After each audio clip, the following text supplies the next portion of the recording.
Hello everyone. तो आज हम आपको पढ़ाने वाले हैं क्लास 10th की फिजिक्स। तो फिजिक्स का जो हमारा पहला चैप्टर है वो है गोलीय दर्पण द्वारा प्रकाश का अपवर्तन एवं परावर्तन। तो गाइज, तो उसमें जो फर्स्ट टॉपिक हमारा है वो है लाइट। तो व्हाट इज़ लाइट? लाइट क्या होती है? तो मैं आपको बताती हूँ। लाइट ये ज़रूरी नहीं है कि जो सन के द्वारा हमको मिलता है वही लाइट होती है, या फिर जो घर में बिजली होती है वही लाइट जिससे होता है प्रकाश। मीन्स हम कोई टार्च ले लिए, कुछ भी ले लिए, प्रकाश का काम क्या होता है? जब हमारी आँखों की रेटिना, जो हमारी आँख होती है, तो उसमें जो रेटिना होता है उस पर पड़ता है तो हमको वस्तुएं दिखाई देती हैं। मीन्स जब प्रकाश की किरणें हमारी आँखों पर पड़ती है और हमको वस्तु दिखाई देती है तो होता है वो प्रकाश।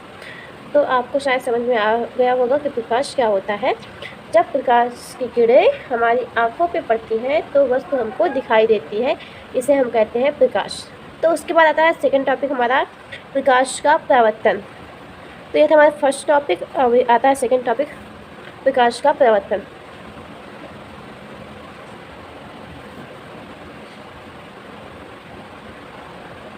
तो गाइस, हम पढ़ेंगे प्रकाश का परावर्तन, उसके बाद पढ़ेंगे दर्पण, गोलीय दर्पण। गोलीय दर्पण में हमारा आएगा उत्तल दर्पण और अवतल दर्पण।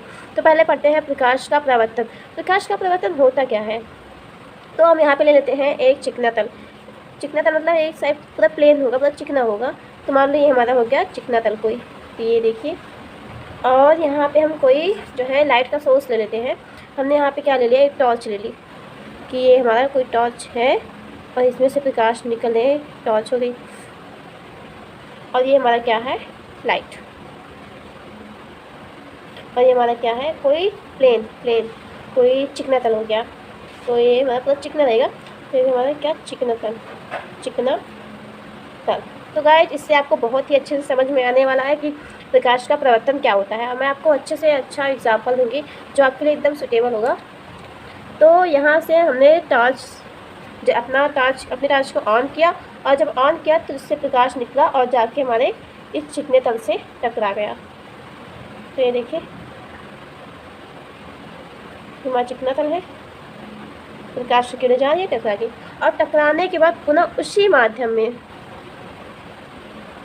वापस लौट आ रहा है।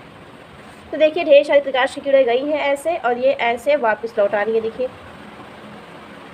मैं अच्छे से कर दूँगी, आपको समझ में आएगा, इससे दिखेगा बढ़िया। तो ये प्रकाश की किरणें जा रही है और लौट के आ रही है। मीन्स ये देखिए, लौट जा रही है सारी। तो यही होता है प्रकाश का परावर्तन।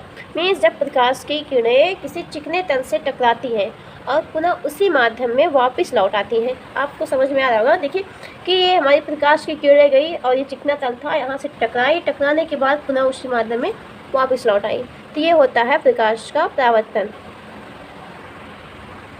तो गाइस, जो प्रकाश की किरणें जा रही हैं, ये किरणें हमारी क्या है? जा रही हैं। देखिए, दर्पण की तरफ जा रही हैं। तो मतलब कि इन्हें कहेंगे आपतित किरण। मतलब कि जो हमारा मीन्स चिकना तल, सॉरी, कोई चिकना तल है ऐसे, और इसकी तरफ किरणें आ रही हैं। आने का मतलब आपतित हो रही है, तो ये हमारी होंगी आपतित किरण। आपतित किरण, ये आपतित किरण हो गई। अब इसके बाद देखिए, ये किरणें क्या है? लौट जा रही हैं वापस। आने के बाद टकराई इससे, और टकराने के बाद ये वापस लौट जा रही है। तो यहाँ पे मतलब परावर्तित हो रही है। तो ये हमारी क्या होगी? परावर्तित किरण। तो गाइस, आपतित किरण और ये परावर्तित किरण। तब मैं आपको अब समझाने वाली हूँ। देखिए, मैंने ले लिया एक चिकना तल, ये हमारा चिकना तल हो गया कोई, और यहाँ से प्रकाश की किरणें आई और आने के बाद पुनः इसी माध्यम में वापस लौट गई। तो सॉरी, आपको दिख नहीं रहा होगा। तो मैंने एक चिकना तल लिया, और चिकना तल लेने के बाद ये प्रकाश की किरणें आई, आने के बाद क्या हो गई? लौट गई। ये हमारी ये प्रक्रिया हो गई क्या? परावर्तन। ये प्रक्रिया हमारी हो गई परावर्तन। तो शायद आपको अच्छे से समझ में आया होगा कि परावर्तन क्या होता है। तो जब प्रकाश की किरणें आती हैं और आने के बाद लौट जाती हैं, मीन्स ये हमने आपको क्या बताया? ये है हमारी आपतित किरण, और ये हो गई परावर्तित किरण।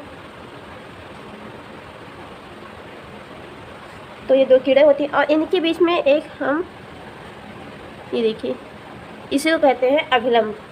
जो आपतित किरण और परावर्तित किरण में खींचा गया लंब क्या होता है? अभिलंब। तो ये हमारा होता है अभिलंब। ये हो गया हमारा अभिलंब। तो गाइज इसमें परावर्तन के नियम होते हैं, मैं आपको बता रही हूँ क्या होते हैं। तो पहले तो समझ लीजिए कि प्रकाश का परावर्तन क्या होता है। प्रकाश के कीड़े हम यहाँ पर कोई सोर्स ले लेते हैं प्रकाश का, तो ये हमारी कोई टॉर्च वगैरह कुछ भी ले लेते हैं, सन कुछ भी आप ले सकते हैं जिससे कि प्रकाश आए। तो हमारी टॉर्च होगी, टॉर्च से प्रकाश पड़ा इस पर, और ये हमारा क्या हो गया, चिकना तल था। चिकना तल प्रकाश के परावर्तन के लिए चिकना तल होना चाहिए, जिससे कि वो प्रकाश के कीड़े टकराने के बाद रिफ्लेक्ट हो जाए। तो गाइज प्रकाश की किरणें जब किसी चिकने तल से टकराती है और टकराने के बाद उसी माध्यम में वापस लौट जाती है, तो वहाँ पे क्या होता है, प्रकाश का परावर्तन। और प्रकाश के परावर्तन में क्या होती है, आपतित किरण होती है। तो गाइज मैं आपको बताने जा रही हूँ कि प्रकाश के परावर्तन का क्या नियम होता है। तो इसके 2 नियम होते हैं। तो देखिए मैं आपको समझाने की पूरी कोशिश करूँगी कि आपको पूरा अच्छे से समझ में आए और आपका ये जो टॉपिक है अच्छे से क्लियर हो जाए, कोई डाउट ना रहे। तो ये है, हम यहाँ से प्रकाश आया, कोई चिकना तल ले लेते हैं, और यहाँ से प्रकाश की किरणें आई, आने के बाद ना वापस हो जाती है। तो ये हमारी क्या है, आपतित किरण है, क्योंकि ये आ रही है, और ये क्या है, परावर्तित हो जा रही है, मतलब परावर्तित किरण।